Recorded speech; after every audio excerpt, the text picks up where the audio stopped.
সেতুতে ফাটল ধরার জন্য দীর্ঘ ১.৫ বছর ধরে বন্ধ ছিল গজলডোবা যাওয়ার মাঝের করতোয়া সেতু। ফলে যাতায়াতের জন্য সমস্যায় পড়তে হয়েছিল স্থানীয় থেকে পর্যটকদের।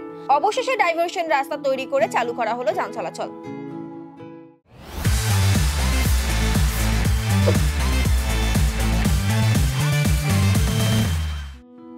এই রাস্তা দিয়ে বাইক, টোটো, 4 চাকা গাড়ি চললেও নিষেধাজ্ঞা রয়েছে 3 টনের অধিক ভারী যানবাহন চলাচলে। জানা গিয়েছে, শিলিগুড়ির দিক থেকে গজলডোবা ভোরের আলো পর্যটন হাবে যেতে এই ক্যানেল রোড দিয়ে যেতে হয়। এছাড়া প্রতিদিন বহু মানুষ এই রাস্তা দিয়ে শিলিগুড়ি, ফুলবাড়ি সহ পার্শ্ববর্তী এলাকায় যাতায়াত করেন। 2022 সালের 18 ডিসেম্বর শাহুডাঙ্গি এলাকার রেলওয়ে ওভারব্রিজের কিছুটা দূরে শিমুলগুড়ি এলাকায় করতোয়া নদীর ওপর সেতুতে ফাটল দেখা দেয়। সেই থেকেই প্রশাসনের তরফে যানবাহন চলাচল নিষিদ্ধ করা হয়। অবশেষে দীর্ঘ 1.5 বছর পর হিউম পাইপ দিয়ে ডাইভারশন রাস্তা তৈরি করে যান চলাচল শুরু করা হয়েছে। এর পাশাপাশি ক্ষতিগ্রস্ত করতোয়া সেতুটি ভেঙে পুনরায় তৈরি করার কাজ শুরু করেছে পূর্ত দফতর। এই রাস্তা দিয়ে যাতায়াতকারী গাড়ি চালক থেকে স্থানীয়রা জানান, দীর্ঘদিন সেতুটি বন্ধ থাকার ফলে আমাদের অনেক অসুবিধায় পড়তে হয়েছিল। আমবাড়ি হয়ে অনেকটা ঘুরপথে যেতে হতো। বিকল্প এই রাস্তাটি তৈরি হওয়ায় অনেকটাই সুবিধা হয়েছে। প্রায় অনেক দিনই ছিল, সে কতদিন হচ্ছে সেটা বলতে পারবো না, অনেক দিনই বন্ধ ছিল। আমবাড়ি হয়ে যেতাম, অনেকটাই ঘুরে যেতে হইতো। রেলগেট জাম পড়ে, অনেক অসুবিধা হইতো। রেলগেটের জামে অনেকক্ষণ থাকতে লাগতো।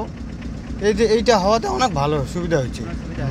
এটা 3-4 দিন হচ্ছে, এটা দিয়ে ভালোই হয়েছে, যাতায়াতে অনেক সুবিধা হয়েছে। অনেক সুবিধা হয়েছে। আগে তো অনেক আমবাড়ি হয়ে ঘুরতে হচ্ছিল শিলিগুড়ি যাওয়ার, এখন তো শর্টকাট হয়ে গেল। ব্রিজটা না থাকলেও তো ঠিক হবে, তারপর না চলবে, তার ব্যবস্থা নিয়ে নিয়েছে সরকার। মনে করো এক প্রকার লস ছিল, এখন হয়তো আগের থেকে লাভ হবে। আমাদের চার্জার গাড়ি তো এখন চার্জ কম খাবে শিলিগুড়ি গেলে। ওই আমবাড়ি হয়ে মেডিকেল যাই, আর এই আশিঘর চেকপোস্ট, এদিকে ধরো ভাটাপুকুর, বেলাকোপা, এদিকে গেলে তো ফুলবাড়ি টু রাঙ্গাপানি, শাওডাঙ্গি। কবে খুলেছে ব্রিজটা? নতুনটা আমি তো প্রথম আসলাম, হয়তো 1 সপ্তাহ হয়ে যেতে পারে। আমাদের অনেক সুবিধাই হয়েছে।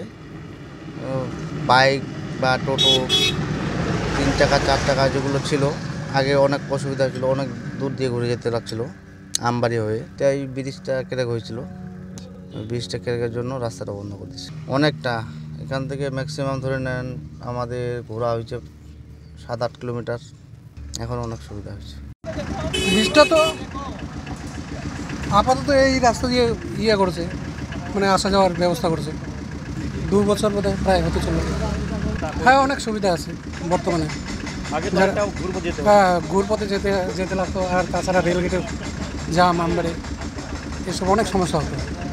এখন বিকল্প রাস্তা একটা ছোট করে বানিয়ে দিচ্ছে বলে তাও ঠিক আছে, চলতেছে, লোকের সুবিধা হচ্ছে। আমি ফার্স্ট আজকে ঢুকলাম, প্রতিদিন না, আজকে ফার্স্ট। আজকে ফার্স্ট।